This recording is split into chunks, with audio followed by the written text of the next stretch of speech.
Welcome to UBD Blog and Tips. বিসমিল্লাহির রহমানির রহিম। ইসলাম ইমান এহসান এ আল্লাহ রহমানুর রহিম এ রহমাতুল আলামিন।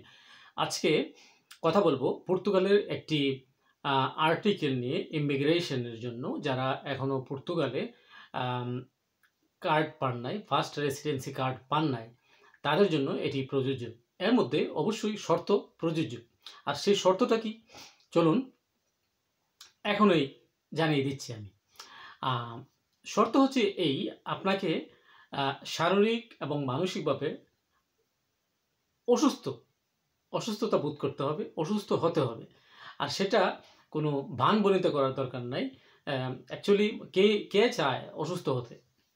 এখন ধরে নিলাম আপনার একটি দীর্ঘমেয়াদী রোগ রয়েছে আপনার শরীরে। সেটা হতে পারে মানসিক অসুস্থতা, সেটা হতে পারে শারীরিক অন্য কোনো অঙ্গ প্রত্যঙ্গের অসুস্থতা। তো এখন আমি স্পেসিফিক্যালি কোনো রোগের কথা মেনশন করছি না, আপনি বুঝে যেতে হবে এটা গুরুতর কোনো ডিজিজ হতে পারে, যেটা কিওর হতে মানে আরোগ্য হতে দীর্ঘদিন সময় লাগতে পারে। আর এখন এটার জন্য আপনাকে কি করতে হবে, আর এই আর্টিকেলটা কি শুনুন। যে আর্টিকেলটা আমি বলে দিচ্ছি, আর্টিকেল 122 জি, অর্থাৎ আর্টিকেল 122 জি পর্তুগালের ইমিগ্রেশন আইমার রেফারেন্স দিয়ে এটি বলছি। আগে ছিল সেফেও সেম আর্টিকেলই ছিল, এখনও আইমাতেও তারা সেম আর্টিকেল কাউন্ট করে। আর ইংরেজিতে যদি আমি বলি সেটা বলতে হয় এভাবে যে resident permit under medical ground 122 G in Portugal immigration through আইমা।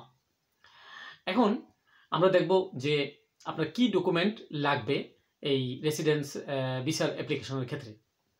প্রথমত পর্তুগালে আপনি যদি থাকেন, যেহেতু এটি ইলনেস অসুস্থতার জনিত একটি বিষয়, তাহলে আপনার মেডিকেল থেকে সেন্ট্রাল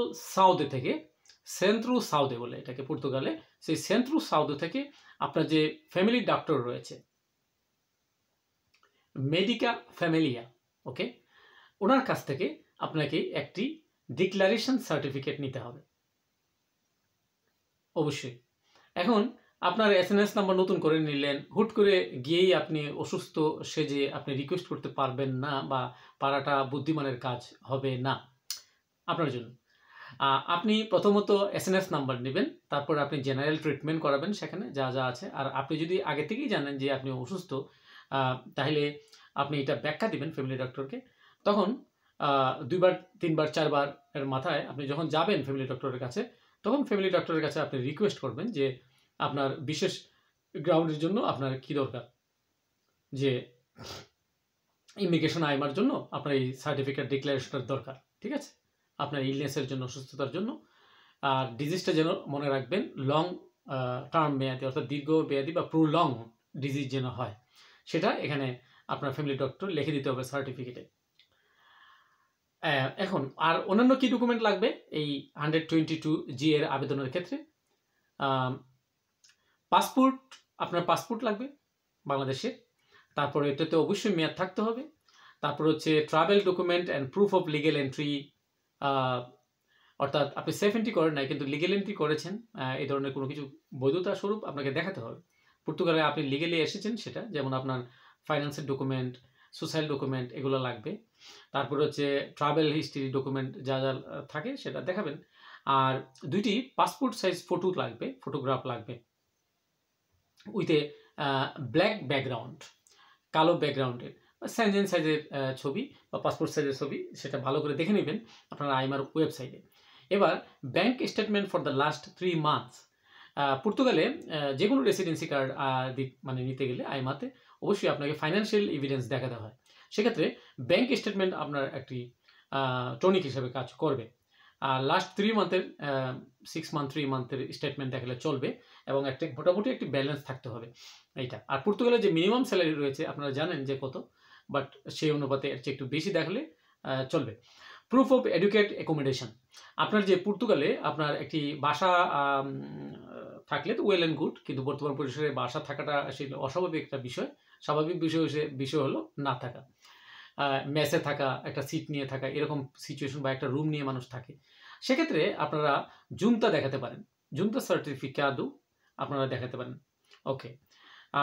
তারপরে criminal record certificate from your home country, অর্থাৎ আপনি বাংলাদেশ থেকে পুলিশ ক্লিয়ারেন্স সার্টিফিকেট আপনাকে এনে সেটা বাংলাদেশ থেকে এনে এখানে নোটারি করে মিনিস্ট্রি করাতে হয় পর্তুগালের। আপনারা জানেন, ওই প্রসেস সম্পূর্ণ করার পরে আপনি এটি দেখাবেন। তারপরে medical certificate from a recognised medical facility by the ministry of health. একটু আগে আমি বলেছি সেটা সেন্ট্রাল সাউথ থেকে আপনার মেডিকেল ডক্টর আপনাকে এই সার্টিফিকেটগুলো প্রোভাইড করবে, এই সার্টিফিকেটটা আপনার লাগবে। এবার পর্তুগালে যদি আপনি এখানে কোনো রিলেশনশিপ থাকে, অর্থাৎ পর্তুগালের আপনার একজন ব্যক্তি বর্গের আন্ডারে যদি আপনি থাকেন, দেখা গেছে আপনার বয়স 18-এর বেশি, ঠিক আছে, সেক্ষেত্রে যদি এটা প্রযোজ্য হচ্ছে মাইনর যারা তাদের ক্ষেত্রে। এবার আর কি কি লাগে সেটা এক নজরে বলে দিচ্ছি।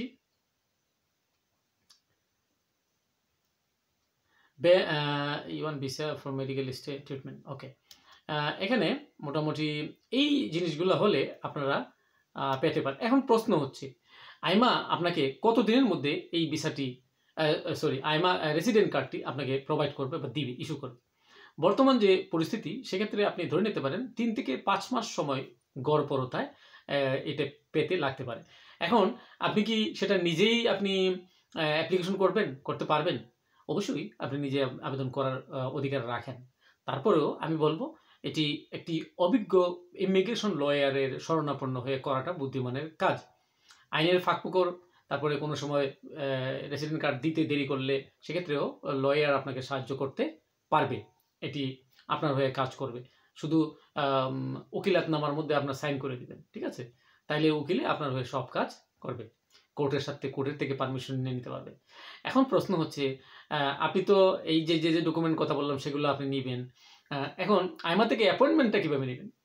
তাই আইমা থেকে বর্তমান পরিস্থিতিতে টেলিফোন করে রেদে ফিক্সা নাম্বারে, মানে টেলিফোন যে ফিক্স নাম্বার রয়েছে আইমার, সেই নাম্বারে ফোন করতে হয় অনবরত। ফোন করে লাইন পাইলে আপনি অ্যাপয়েন্টমেন্ট নেবেন। অ্যাপয়েন্টমেন্ট পেলে তো আলহামদুলিল্লাহ, সেই অনুযায়ী আপনার ডকুমেন্ট নিয়ে চলে যাবেন। নির্দিষ্ট ফির বিনিময়ে সমস্ত ডকুমেন্ট যদি আপনি প্রোভাইড করেন, তারপরে সব কিছু ঠিকঠাক থাকলে আপনার বায়োমেট্রিক নিয়ে নেবে। তা এই গেল একটা প্রসেস। আরেকটা প্রসেস হচ্ছে, এটা তো বললাম নিজের কথা, লয়ারের মাধ্যমে। লয়ারের একটা নির্দিষ্ট ফি থাকে, কোনো লয়ার 200-250 ইউরো নেয়, কোনো ক্ষেত্রে লয়ার 300 ইউরো নেয় বা বেশিও নেয়। আচ্ছা, যাই হোক, লয়ার হলে সুবিধা হবে, লয়ারকে সম্পূর্ণ ডকুমেন্ট আপনার আমি যা বলেছি সবগুলো ডকুমেন্ট আপনি লয়ারকে দিবেন, আপনার কথা বলবেন আপনার কোন ডিজিজ, তাহলে লয়ার আপনার 122-এর জি এর আর্টিকেলে উনি আপনার কোর্টে কেস করবেন, ঠিক আছে। কোর্টে কেস করে কেস আপনার পেতে হবে। আপনি কোর্ট থেকে কেস পাইলে তারা আইমার কাছে লিখবে আপনার লয়ার, দেন অ্যাপয়েন্টমেন্ট ডেট পাইলে সেই অনুযায়ী আপনার লয়ার সহ আপনি যাবেন সেখানে। এই তো হয়ে গেল। তো এই আর্টিকেলটি বলার উদ্দেশ্য হচ্ছে পর্তুগালে অনেক মানুষ মানবেতর জীবনযাপন করছে, মানে কি অনেক আশা নিয়ে মানুষ টাকা পয়সা খরচ করে 14 থেকে 16 লাখ 18 লাখ টাকা খরচ করে বাংলাদেশ থেকে বা বিশ্বের অন্যান্য দেশ থেকে হোক পর্তুগালে প্রবেশ করে।